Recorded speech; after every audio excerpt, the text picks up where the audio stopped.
high in the Alps, a region quite unknown to travelers, where ancient mountains thrust down into Provence. The trek began on barren moors, 12 or 1,300 meters above sea level, through land that was bleak and monotonous. Nothing grew there but wild lavender. My route led across the region at its widest point, and after hiking for 3 days, I found myself in a wasteland, desolate beyond description. I made camp near the remains of an abandoned village.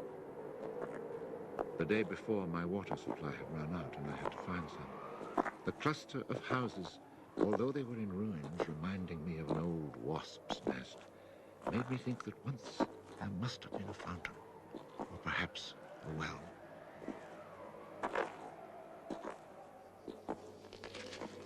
There was indeed a fountain, but it was dry. The roofless houses, eaten away by wind and rain, and the chapel, with its crumbling belfry, stood arranged like houses and churches in a living village. But here, life had vanished. It was a sunny, cloudless June day, but over these bare highlands blew a fierce, insufferable wind. Growling through the skeletons of the houses, it sounded like a wild beast disturbed while feeding on its prey. I had to move camp.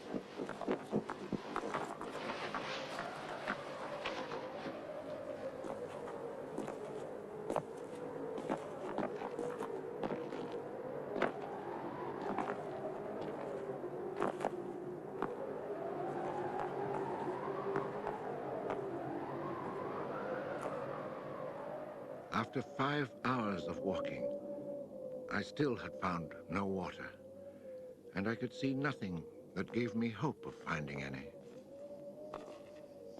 Everywhere, I came upon the same drought, the same coarse weeds.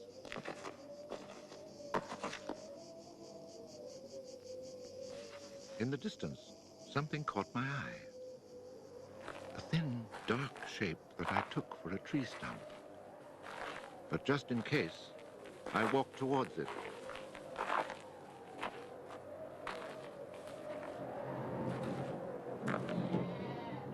It was a shepherd, and beside him, resting on the burning ground, lay about 30 sheep.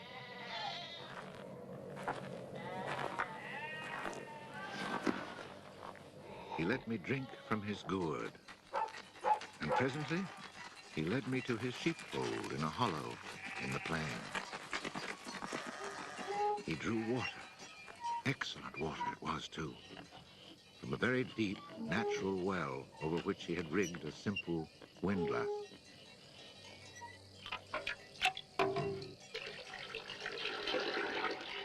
The man spoke very little, often the way with people who live alone, but he appeared sure of himself and confident in his assurance.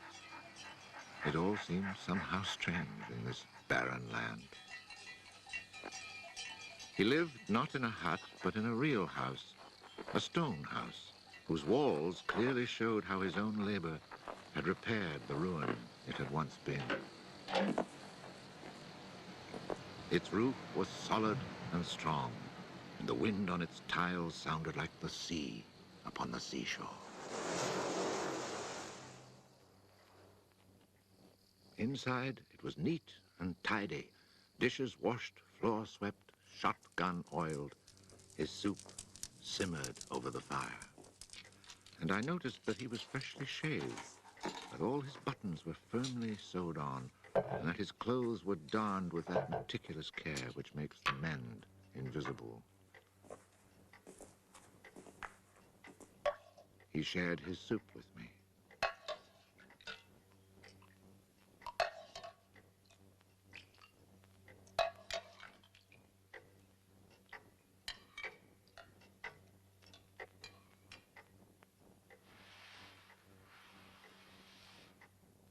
When I offered him my tobacco pouch, he told me he did not smoke. dog, silent like his master, was friendly without fawning.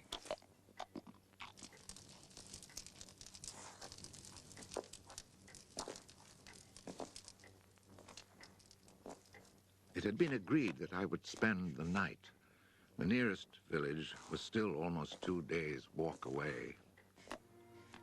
Villages in this region were few and far between, and I knew well what they were like. 4 or 5 of them were scattered over the slopes of these highlands, each one at the very end of a cart track among copses of white oaks. They were inhabited by charcoal burners. The living was poor, and families huddled together in a climate very harsh both in summer and winter found their struggle for survival made more bitter by their isolation. There was no relief. Their constant longing to escape became a crazy ambition. Endlessly the men carted their charcoal to town, then returned home. Even the most stable characters crack under the constant grind. The women seethed with resentment. There was rivalry in everything. The sale of charcoal and the church pew. They were rivals in virtue and rivals in vice. And the battle royal between vice and virtue raged incessantly. And always there was the wind. The ever-present wind constantly grating on the nerves. There were epidemics of suicide and many cases of madness, nearly always ending in murder.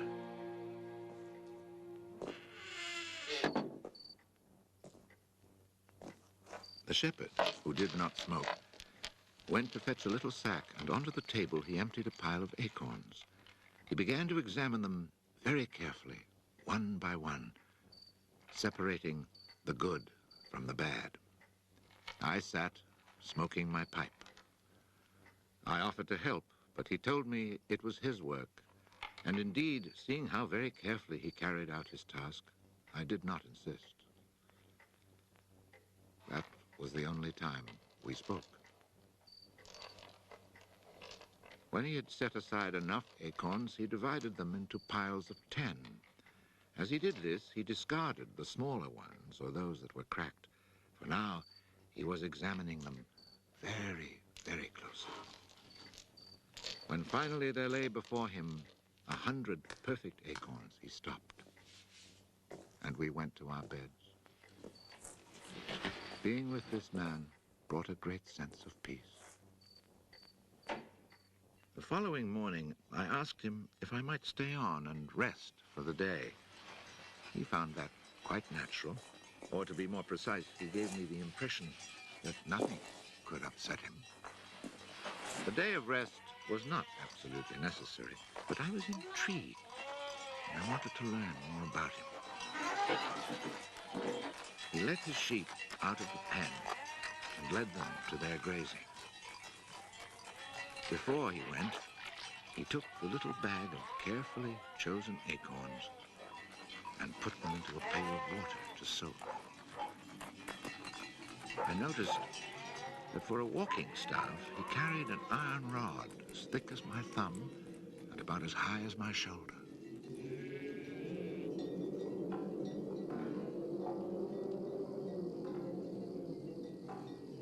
Pretending to take a leisurely stroll, I followed him at a distance, but keeping on a parallel path with him. The pasture for his sheep was down in a dell.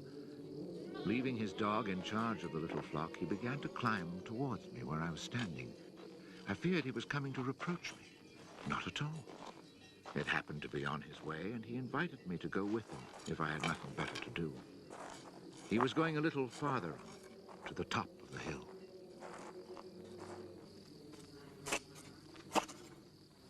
When we reached his destination, he began to drive his iron staff into the ground. He made a hole, dropped in an acorn, and filled in the hole.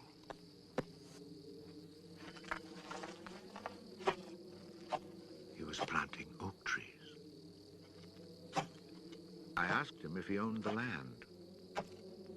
He said no, Did he know who owned it? He did not. He thought it was common land, parish property, or perhaps it belonged to people who did not care about it. That did not concern him. So with infinite care, he planted his 100 acorns. After the midday meal, he began to sort out more of his acorns. I suppose I must have been quite insistent with my questions, because he answered me. For 3 years, he had been planting trees in that desolate country. He had planted 100,000. Of the 100,000, 20,000 had come up. Of these, he still expected to lose half, either to rodents or to any of the unpredictable things which only Providence can account for. That left 10,000 oaks to grow on this tract of land where before there was nothing. It was then that I wondered about the man's age. He was clearly more than 50. 55, he told me. His name was odrasle-Bouffier. He had owned a farm down in the lowlands. It had been his life. He had lost his only son, and then his wife, and had withdrawn into this solitude where he was content to live quietly with his lambs and his dog. It was his opinion that the land was dying, for lack of trees. He added that having nothing very important to do himself, he had resolved to remedy this state of affairs. I was young and only thought of the future as it affected me and my search for happiness. So I told him that in 30 years, those 10,000 oaks would be magnificent. He answered quite simply that if God granted him life, in 30 years he would have planted so many more that these 10,000 would be like a drop of water in the sea. Already he was studying the growth of beech trees and had a nursery full of seedlings grown from beech nuts. They're quite beautiful.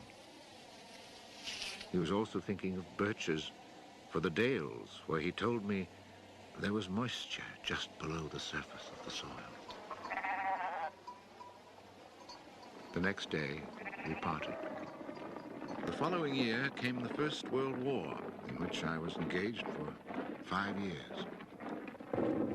An infantryman was hardly likely to have trees on his mind.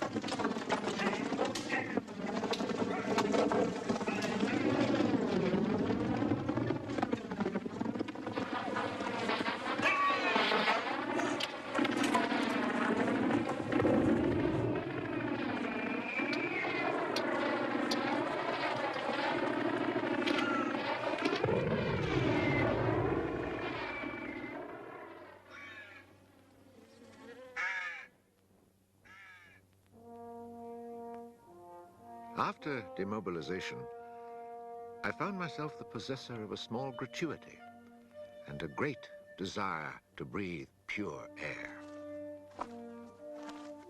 This was my only thought when I set off once more on the road to the barren land.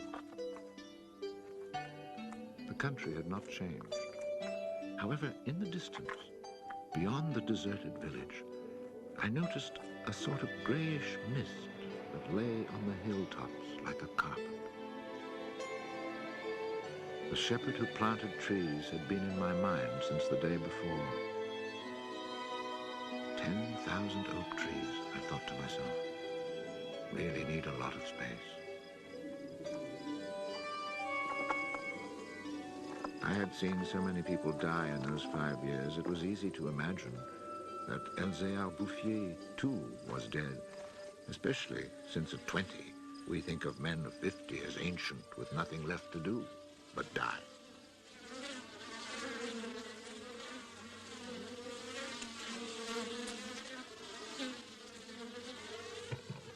He was not dead. He had changed his occupation. He had only 4 sheep left, but now He had over 100 hives of bees. He had given up sheep because they threatened his young trees. The war had not disturbed him, and he had calmly continued his planting. The oaks of 1910 were now 10 years old and taller than either of us. It was such an impressive sight, I was struck dumb. And as he never said a word, we spent the whole day in silence, walking through his forest. It was in 3 sections and measured 11 kilometers long and 3 kilometers at its widest. When I reminded myself that all this was the work of the hand and soul of one man with no mechanical help, it seemed to me that men could be as effective as God in tasks other than destruction. He had followed his dream, and beech trees as high as my shoulder, stretching as far as the eye could see, were witness to it. The oaks were strong and past being at the mercy of rodents. As for Providence, she would have needed a cyclone to destroy this creation of man. He showed me handsome groves of 5-year-old birches planted in 1915, the year I was fighting at the Battle of Verdun. He had set them out in all the hollows where he guessed, and rightly, there was moisture near the surface. They were like young children, tender yet firm and confident. And creation, it seemed, had just followed in a natural sequence. He hadn't worried about it. Resolutely, he had gone about his simple task. On the way down through the village, I saw streams flowing with water, which in living memory had always been dry. This was truly the most impressive effect of creation's natural cycle that I'd ever seen. Long ago, these brooks had been full of water. Among the miserable villages I mentioned before, some were built on sites of ancient Roman villages, and archaeologists digging in the ruins had found fish hooks, whereas in the 20th century, cisterns were needed to ensure even a modest supply of water. The wind had scattered seeds too, and as the water reappeared, so did willow trees, reeds, meadows, gardens, flowers, and a reason for living. But the change had come about so gradually that it was simply taken for granted. Of course, hunters who climbed these heights in search of hares and wild boar had noticed the sudden appearance of little trees, but had put it down to some caprice of nature. That is why no one had meddled with the work of the shepherd. If they had suspected it was man's work, they would have interfered. But who would even think of him? Who in the villages or among the authorities could ever have imagined such constant, magnificent generosity?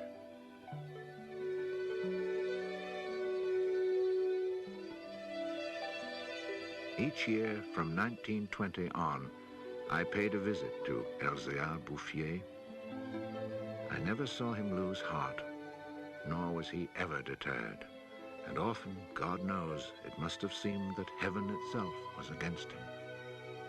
I never tried to imagine his frustrations, but to achieve such an end, he must have had to overcome many obstacles.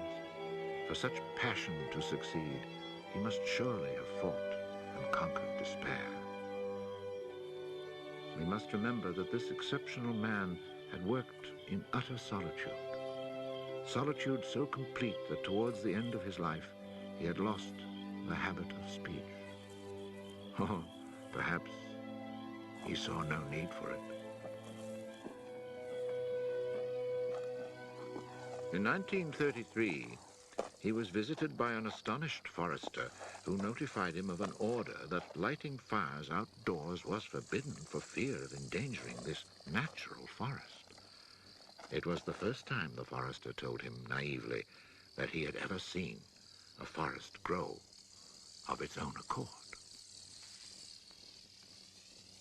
In 1935, a whole delegation from the authorities arrived to look at the natural forest. There was a high-ranking official from the forestry department, an elected member of parliament, technical experts. And there was a great deal of talk. It was decided something must be done. Fortunately, nobody did anything except for the one good thing. The forest was placed under government protection and charcoal burning was prohibited. For it was really quite impossible not to be enchanted by the beauty of these young, healthy trees. And they had even managed to cast their spell over the Member of Parliament.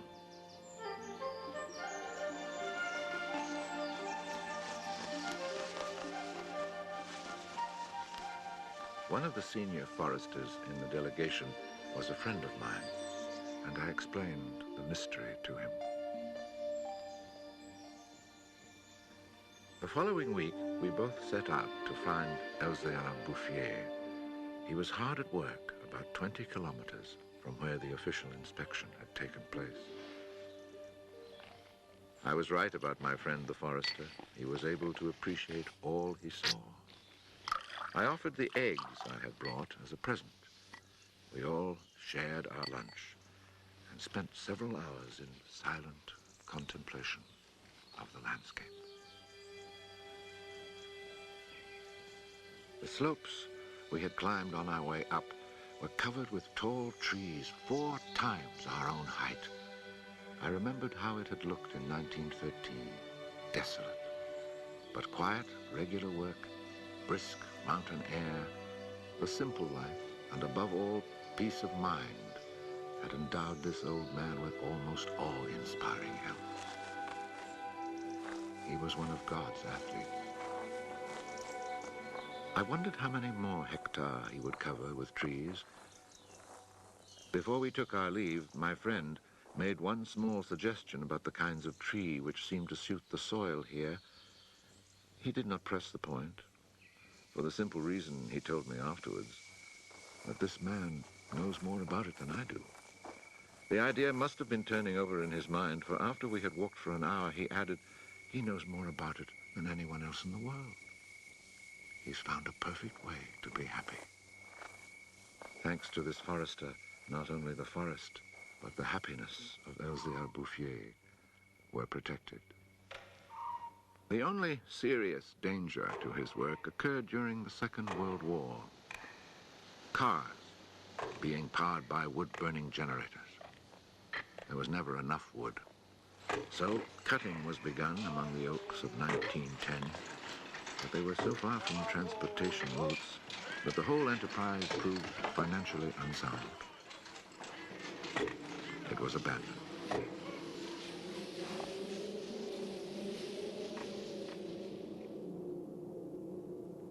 The shepherd knew nothing of all this. He was 30 kilometers away, quietly going about his business, ignoring the War of '39 just as he had ignored it in 1914. I saw odrasle-Bouffier for the last time in June 1945. He was then 87. Again I had set out on the road to those barren moors. But now, in spite of the dislocation left behind by the war, there was a bus which ran from the Durance Valley up into the mountains.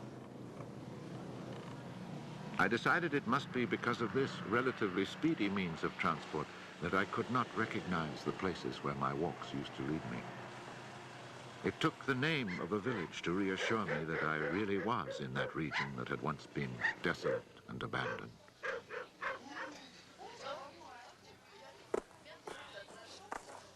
The bus dropped me at Vergon. In 1913, this hamlet of no more than a dozen houses had 3 inhabitants, wild creatures who hated each other, who set snares to make a living. They were people without hope. Now everything was different, even the air itself. Instead of the harsh, dry winds of the past, there was a gentle breeze full of fragrance.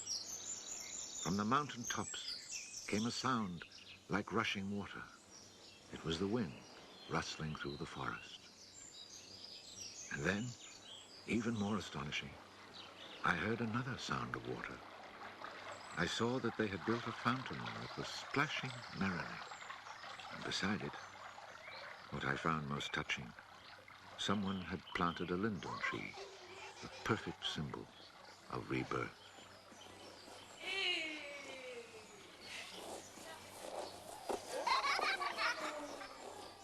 Moreover, Verdun showed signs of the kind of labor that only hope can inspire. So hope had been restored. Ruins had been cleared and crumbling walls torn down.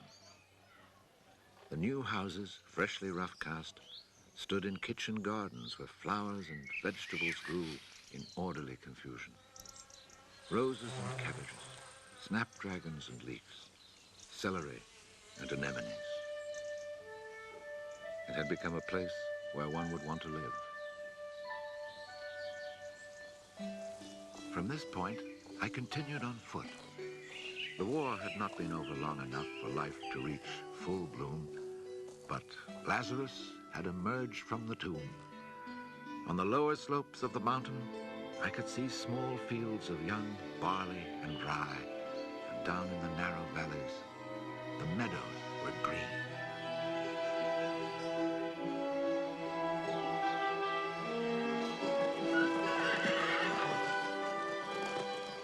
It has taken only 8 years since then for the whole countryside to glow with health and prosperity. Where I had seen ruins in 1913, there now stand clean, freshly plastered farmhouses, evidence of happy, comfortable lives. Dry springs fed by snows and rains, now conserved by the forest, have begun to flow again. In the maple groves, each farm has its fountain brimming over onto carpets of fresh mint. Bit by bit, the villages have been rebuilt. People have come to settle from down in the plains where land is expensive. They have brought youth, life, and the spirit of adventure. On the roads, one meets people glowing with health, and boys and girls laughing as they enjoy their rustic pleasures.